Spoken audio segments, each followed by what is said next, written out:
नमस्कार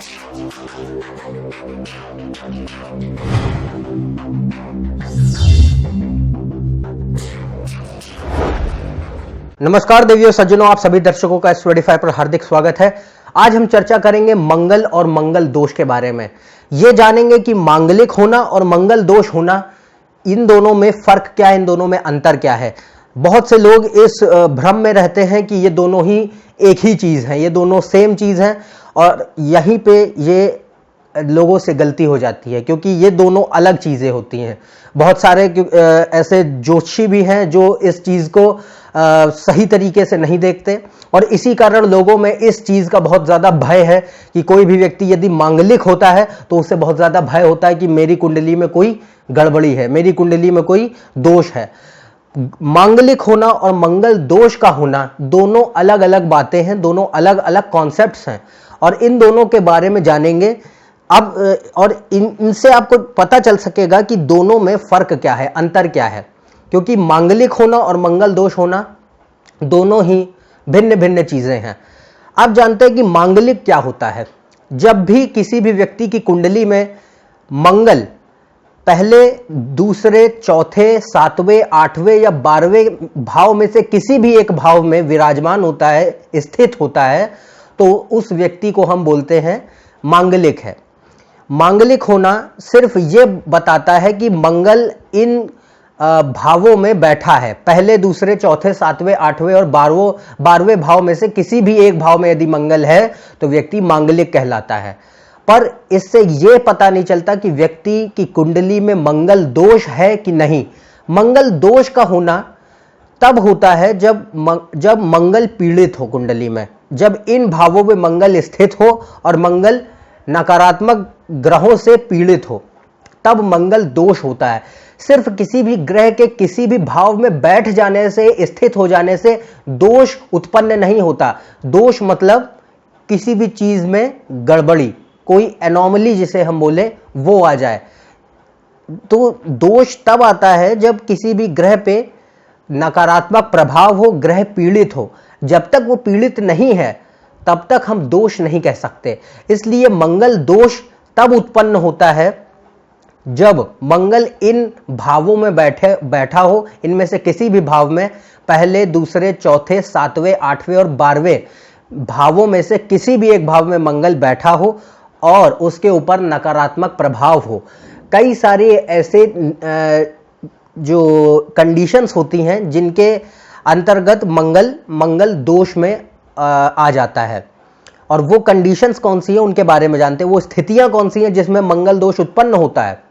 पहली स्थिति होती है जब मंगल के ऊपर नकारात्मक ग्रहों का प्रभाव हो, नकारात्मक ग्रह दृष्टि जो है मंगल पर डाल रहे हो, जैसे कि शनि, राहु, केतु, और जो कुंडली में फंक्शनल मेलेफिक जो ग्रह होता है, जो ग्रह स्वामी होता है छठे, आठवें, 12वें भाव में स्थित मूल त्रिकोण राशियों का, वो उसको हम बोलते हैं फंक्शनल मेलेफिक। ये लग्न के अनुसार बदलता रहता है। तो जब भी मंगल के ऊपर इनमें से किसी भी ग्रह की दृष्टि होती है तो मंगल दोष उत्पन्न होता है।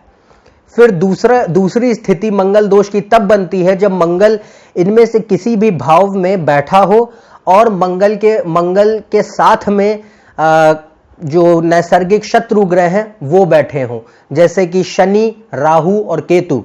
ये यदि मंगल के साथ स्थित हैं, साथ में युति में हैं और इनमें से किसी भी भाव में हैं तो मंगल दोष उत्पन्न होता है। इसके बाद अगली स्थिति तब बनती है जब मंगल इन भावों में बैठा हो और नीच राशि का हो, यानी कि कर्क राशि में मंगल स्थित हो, तब भी मंगल दोष उत्पन्न होता है। इसके बाद अगली स्थिति तब बनती है दोष की जब मंगल इन भावों में बैठा हो और वक्री हो, रेट्रोग्रेड जिसे हम बोलते हैं। यदि मंगल वक्री स्थिति में है तो भी मंगल दोष बनता है, क्योंकि वहां पे मंगल की जो ऊर्जा है वो नकारात्मक हो जाती है। इसके बाद ये तो वो स्थितियां हैं जब मंगल दोष में आ रहा है। एक और स्थिति बनती है जब मंगल इन भावों में स्थित हो और मंगल का जो राशिश है, राशिश यानी जिस राशि में मंगल बैठा है उसका स्वामी ग्रह उसकी भी स्थिति हमें देखनी होती है। यदि उस ग्रह की स्थिति अच्छी नहीं है, मान लीजिए 7वें भाव में मंगल स्थित है, 7वें भाव में मिथुन राशि में मंगल स्थित है, तो मिथुन राशि का स्वामी ग्रह हो गया बुध, और यदि कुंडली में बुध अच्छी स्थिति में नहीं विराजमान है तो भी मंगल दोष उत्पन्न हो जाता है। तो ये वो स्थितियां हैं जब मंगल दोष उत्पन्न हो रहा है, क्योंकि यहां पर मंगल के ऊपर दोष आ रहा है। यहां पर मंगल का जो मूल प्रभाव है उसमें जो है रुकावट आ रही है, उसमें गड़बड़ी हो रही है। तो यहां दोष जो है आता है, उत्पन्न होता है, ना कि सिर्फ और सिर्फ मंगल के इन भावों में बैठ जाने पर ही दोष बन जाए। दोष तभी बनेगा जब नकारात्मक प्रभाव मंगल के ऊपर आएगा। जब तक नकारात्मक प्रभाव नहीं है तब तक कोई दोष कुंडली में नहीं होता। इसके पश्चात आपको यह भी देखना होगा कि मंगल की जो स्थिति है नवमांश में, जो कि D9 चार्ट है, और षष्टियांश में जो कि D60 चार्ट है, इन दोनों वर्गों में उसकी स्थिति होती है, उसको भी देखा जाना बहुत अनिवार्य है।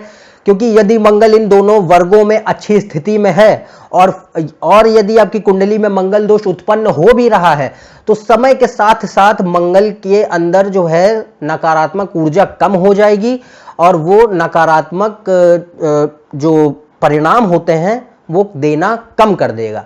तो और यदि कुंडली में मंगल दोष नहीं है और मंगल इन दोनों वर्गों में अच्छी स्थिति में नहीं है, तो मंगल नकारात्मक प्रभाव दे सकता है। तो ऐसे आपको देखना है, क्योंकि मंगल दोष और मांगलिक दोनों अलग अलग चीजें हैं जिनके बारे में हमने अभी जाना। तो अब आपको पता चल सकेगा कि मांगलिक होना क्या होता है और मंगल दोष का होना क्या होता है। यदि कोई भी व्यक्ति आपको ये बताएं कि आप मंगल दोष से पीड़ित हैं, तो उस वक्त आप इन चीज़ों को, इन नियमों को, इन स्थितियों को अपनी कुंडली में जांच कर देखें। यदि ये स्थितियां बन रही हैं तो ही आपकी कुंडली में मंगल दोष होगा। यदि सिर्फ और सिर्फ मंगल इन भावों में स्थित है और कोई व्यक्ति आपको बोल रहा है कि ये आप मंगल दोष से पीड़ित हैं, तो वो सरासर गलत है। आप अब जान सकेंगे कि कैसे मंगल दोष होता है और कैसे मांगलिक होता है। लोगों के अंदर यह भय भी है कि मांगलिक होना जो है दाम्पत्य जीवन पे बहुत बुरा प्रभाव, दुष्प्रभाव डालता है। ऐसा नहीं है। हालांकि मैं पूरी तरीके से प्रेफर करता हूं कि आप मैच मेकिंग करें। जब भी आप विवाह से पहले मैच मेकिंग होनी एक अच्छी बात है, पर मंगल दोष ही एक ऐसा कारण है जो कि दाम्पत्य जीवन में बाधाएं लाता है। वैवाहिक जीवन में जो कठिनाइयां आती हैं वो मंगल के कारण आती है, ना कि व्यक्ति के मांगलिक होने के कारण।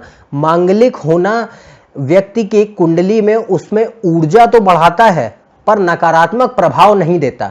मंगल दोष ही वो कारण है जिसके कारण ऐसे नकारात्मक पहलू, ऐसे नकारात्मक प्रभाव व्यक्ति के विवाहित जीवन में आते हैं, जिससे बाधाएं और कठिनाइयां उत्पन्न होती हैं। तो मंगल दोष यदि है तो उससे बाधाएं उत्पन्न होने के चांसेस होते हैं, और मांगलिक होने से विवाहित जीवन में, दाम्पत्य जीवन में कोई कठिनाइयां आए, बाधाएं हैं, ये नहीं देखा जाता।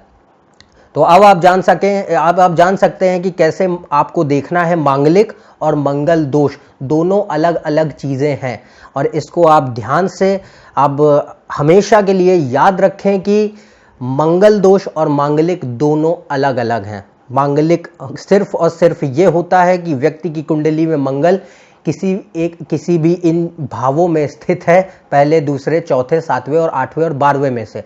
और मंगल दोष तब होता है जब मंगल इन भावों में स्थित हो और पीड़ित हो। तो अब आप देख सकते हैं कि मंगल दोष क्या है और मांगलिक क्या है। यदि आप मेरे इस चैनल पर नए हैं तो नीचे दिए हुए सब्सक्राइब बटन पर सब्सक्राइब करें। ज़्यादा जानकारी के लिए आप मेरे फेसबुक और ट्विटर पेज पर भी जा सकते हैं। कोई भी प्रश्न पूछना चाहते हैं तो आप मुझे मेल कर सकते हैं, अन्यथा हम आपसे अगले वीडियो में फिर से मिलेंगे। अगले वीडियो में चर्चा करेंगे नक्षत्रों के बारे में और जानेंगे अगले नक्षत्र और उससे जुड़े हुए व्यवसायों के बारे में। तब तक के लिए आज्ञा दें। नमस्कार और धन्यवाद।